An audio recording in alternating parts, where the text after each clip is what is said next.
ಚಿಂದಿ ಉಡಾಯಿಸೋ ಖಾರ ಬಣ್ಣ ರುಚಿಯನ್ನು ನೀಡುತ್ತದೆ. ಮೆಣಸಿನ ಪುಡಿ ಚಿಂದಿ ಉಡಾಯಿಸೋ ಖಾರ ಬಣ್ಣ ರುಚಿ. ಸರ್ವಪಕ್ಷ ಸಭೆಗೆ ಪ್ರಧಾನಿ ಮೋದಿ ಅವರು ಗೈರಾಗಿದ್ರು. ಈ ವಿಚಾರಕ್ಕೆ ಸಂಬಂಧಪಟ್ಟಂತೆ ಕೇಂದ್ರ ಸರ್ಕಾರ ಸರ್ವಪಕ್ಷ ಸಭೆಯನ್ನು ಕರೆಯಿತು. ಆಯಿತು, ನಾವು ಕೂಡ ಹೋದ್ವಿ. ಆದರೆ ಕೇಂದ್ರ ಸರ್ಕಾರ ಕರೆದಿದ್ದಾರೆ ಅಂದ ಮೇಲೆ ಪ್ರಧಾನಿ ಅವರು ಆ ಸಭೆಯಲ್ಲಿ ಇರಬೇಕೋ ಬೇಡವೋ? ಪ್ರಧಾನಿ ಮೋದಿ ಅವರ ಈ ನಡೆ ಸರಿಯಲ್ಲ. ಉಗ್ರರ ದಾಳಿಯಲ್ಲಿ 26 ಜನ ಮೃತಪಟ್ಟಿದ್ದಾರೆ. ಆದರೆ ಪ್ರಧಾನಿ ಚುನಾವಣೆ ಭಾಷಣ ಮಾಡೋದಕ್ಕೆ ಅಂತ ಬಿಹಾರಕ್ಕೆ ಹೋಗ್ತಾರೆ. ಪ್ರಧಾನಿ ಮೋದಿ ಅವರು ಸರ್ವಪಕ್ಷ ಸಭೆಯಲ್ಲಿ ಭಾಗಿಯಾಗೋದಿಲ್ಲ. ಅವರು ಬಿಹಾರದ ಚುನಾವಣೆಯ ಪ್ರಚಾರದಲ್ಲಿ ಭಾಗಿಯಾಗ್ತಾರೆ.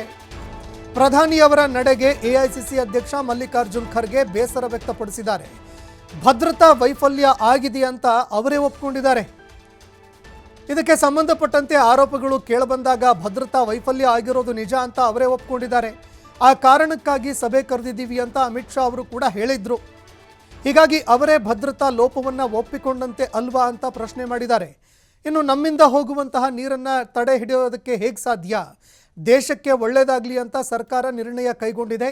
ಕೇವಲ ಟೀಕೆ ಮಾಡುವ ಬದಲು ಅದರ ಫಲಿತಾಂಶ ಏನು ಬರುತ್ತೆ ಅನ್ನುವಂಥದ್ದನ್ನು ಕಾದು ನೋಡೋಣ ಅಂತ ಬೆಂಗಳೂರಿನಲ್ಲಿ ಎಐಸಿಸಿ ಅಧ್ಯಕ್ಷ ಮಲ್ಲಿಕಾರ್ಜುನ್ ಖರ್ಗೆ ಹೇಳಿಕೆ ಕೊಟ್ಟಿದ್ದಾರೆ.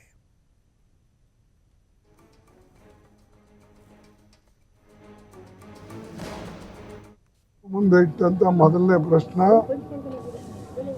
ಪ್ರೈಮ್ ಮಿನಿಸ್ಟರ್ ಇದನ್ನ ಸರ್ಕಾರ ಮೀಟಿಂಗ್ ಕರೆದ ಮೇಲೆ ಸರ್ಕಾರ ವತಿಯಿಂದ ಪ್ರೈಮ್ ಮಿನಿಸ್ಟರ್ ಹಾಜರಿರಬೇಕಾಗಿತ್ತು. ಅವರು ಹಾಜರಿಲ್ಲ. ಅದಕ್ಕಾಗಿ ಇದು ಸರಿಯಲ್ಲ. ಇಂಥ ಘಟನೆ ನಡೆದಿದೆ. ಸುಮಾರು 26 ಜನ ಇದರಲ್ಲಿ ಮೃತರಾಗಿದ್ದಾರೆ. ಆ್ಯಂಡ್ ಬೇರೆ ಎಲ್ಲ ಅನೇಕ ಜನ ಗಾಯಾಳರಾಗಿದ್ದಾರೆ. ಅದಕ್ಕೆ ನಾವು ಈ ಆಟಿಟ್ಯೂಡನ್ನು ಪ್ರೈಮ್ ಮಿನಿಸ್ಟರ್ದು ಸರಿ ಇಲ್ಲ. ಎಲೆಕ್ಷನ್ ಭಾಷಣ ಮಾಡೋಕ್ಕೆ ನೀವು ಬಿಹಾರಕ್ಕೆ ಹೋಗ್ತೀರಿ, ಇಲ್ಲೇ ದಿಲ್ಲಿಯಲ್ಲಿ ಬರೋಂಗಿಲ್ಲ, ಮೀಟಿಂಗ್ ಅಟೆಂಡ್ ಮಾಡಲ್ಲ ಅಂದರೆ ಅವ್ರು ಸೀರಿಯಸ್ ಇಲ್ಲ ಅಂತ ಅದರ ಅರ್ಥ.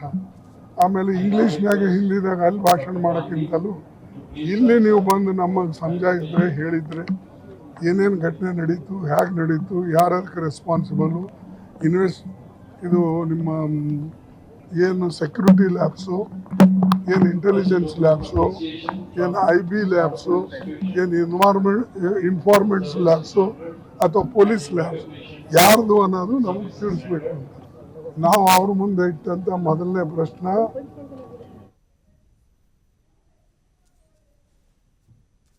ಈ ಬಗ್ಗೆ ಮತ್ತಷ್ಟು ಮಾಹಿತಿ ಕೊಡ್ತಾರೆ ಪ್ರತಿನಿಧಿ ಶಿವಕುಮಾರ್ ಜೋಹಳ್ಳಿ ನಮ್ಮೊಂದಿಗೆ ನೇರ ಸಂಪರ್ಕದಲ್ಲಿದ್ದಾರೆ. ಶಿವಕುಮಾರ್, ಒಂದೆಡೆ ಪ್ರಧಾನಿ ಮೋದಿ ಅವರು ಸರ್ವಪಕ್ಷಗಳ ಸಭೆ ಕರೆದ್ರು, ಆದರೆ ಆ ಸಭೆಯಲ್ಲಿ ಅವರೇ ಇರಬೇಕಾಗಿತ್ತು, ಅವರೇ ಇರಲಿಲ್ಲ ಅನ್ನುವಂತಹ ಒಂದು ಗಂಭೀರ ಆರೋಪ. ಮತ್ತೊಂದೆಡೆ ಅವರು ಬಿಹಾರದ ಚುನಾವಣೆಯಲ್ಲಿ ಭಾಗಿಯಾಗಿರುವಂತಹ ವಿಚಾರ ಕೂಡ ತೀವ್ರ ಚರ್ಚೆಗೆ ಕಾರಣವಾಗಿತ್ತು. ಎಐಸಿಸಿ ಅಧ್ಯಕ್ಷರು ಏನೆಲ್ಲ ಹೇಳಿದ್ರು, ಏನೆಲ್ಲ ಆರೋಪಗಳನ್ನು ಮಾಡಿದ್ರು, ಈ ಬಗ್ಗೆ ಮತ್ತಷ್ಟು ಮಾಹಿತಿ ಕೊಡೋದಾದರೆ.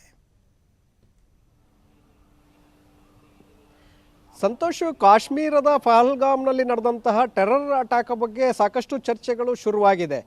ಅಲ್ಲಿ ಭದ್ರತಾ ವೈಫಲ್ಯ ಆಗಿದೆ ಅಂತೇಳಿ ಈಗಾಗಲೇ ಸಚಿವ ಸಂತೋಷ್ ಲಾಡ್ ಅವರು ಕೂಡ ಬಹಿರಂಗವಾಗಿ ಆರೋಪಗಳನ್ನು ವ್ಯಕ್ತಪಡಿಸಿದ್ರು. ಹಾಗೆ ಪುಲ್ವಾಮಾ ಘಟನೆಯಲ್ಲಿ ಆದಂತಹ ಸನ್ನಿವೇಶ ಈಗಲೂ ಕೂಡ ಆಗಿದೆ ಅಂತೇಳಿ ನಿನ್ನೆ ಹೇಳಿದರು.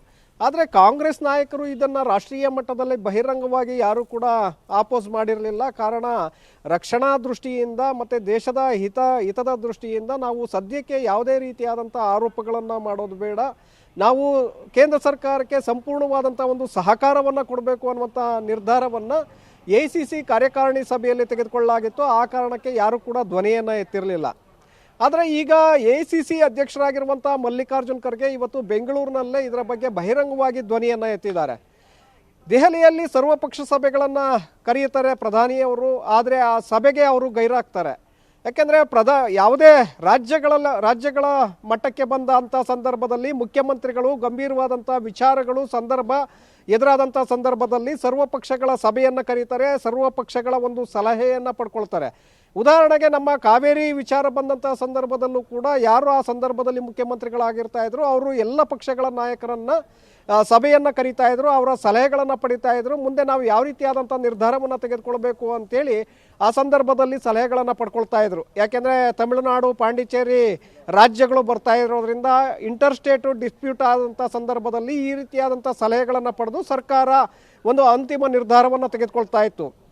ಅದೇ ರೀತಿಯಾಗಿ ಕೇಂದ್ರ ಸರ್ಕಾರದಲ್ಲೂ ಕೂಡ ದೇಶಕ್ಕೆ ಗಂಡಾಂತರದ ಸಂದರ್ಭ ಎದುರಾದಂಥ ಸಂದರ್ಭದಲ್ಲಿ, ಈ ರೀತಿಯಾದಂಥ ಒಂದು ಗಂಭೀರ ಪರಿಸ್ಥಿತಿ ಎದುರಾದಂಥ ಸಂದರ್ಭದಲ್ಲಿ ಸರ್ವ ಪಕ್ಷಗಳ ಸಭೆಯನ್ನು ಕರೆದು ಅಲ್ಲಿ ಪ್ರಮುಖವಾದಂಥ ನಿರ್ಣಯಗಳನ್ನು ತೆಗೆದುಕೊಳ್ಳಲಾಗ್ತಾ ಇತ್ತು. ಆ ಸಂದರ್ಭದಲ್ಲಿ ಪ್ರತಿಪಕ್ಷಗಳು ಕೂಡ ದೇಶದ ಹಿತದ ದೃಷ್ಟಿಯಿಂದ ಅವರು ಸರ್ಕಾರಕ್ಕೆ ಪೂರಕವಾಗಿ ಸಲಹೆಗಳನ್ನು ಕೊಡ್ತಾ ಇದ್ರು. ಈ ರೀತಿಯಾಗಿ ನಾವು ಮಾಡಬೇಕಾಗತ್ತೆ, ಇಂತಹ ನಿರ್ಧಾರಗಳನ್ನು ನಾವು ತೆಗೆದುಕೊಳ್ಬೇಕಾಗತ್ತೆ, ಈ ರೀತಿಯಾಗಿ ಭದ್ರತಾ ವೈಫಲ್ಯ ಆಗಿದೆ, ಅದನ್ನು ಸರಿಪಡಿಸ್ಕೊಳ್ಬೇಕಾಗತ್ತೆ, ಹಾಗೆ ಯಾರು ವಿರುದ್ಧವಾಗಿ ಇವತ್ತು ಉಗ್ರರು ಕಾಲಿಟ್ಟಿದ್ದಾರೆ ಅವರನ್ನು ದಮನ ಮಾಡಬೇಕಾಗತ್ತೆ, ಈ ರೀತಿಯಾದಂಥ ಸಲಹೆಗಳನ್ನು ಅಲ್ಲಿ ಪ್ರತಿಪಕ್ಷ ನಾಯಕರುಗಳು ಕೂಡ ಕೊಡ್ತಾರೆ. ಯಾಕೆಂದರೆ ದೇಶದ ಆಂತರಿಕ ಭದ್ರತೆಯ ವಿಚಾರ ಬಂದಾಗ, ಲೋಪದೋಷಗಳಾದಾಗ ಈ ರೀತಿಯಾದಂಥ ಉಗ್ರರು ಅಟ್ಯಾಕ್ ಮಾಡಿದಂಥ ಸಂದರ್ಭದಲ್ಲಿ ಕೊಡ್ತಾರೆ.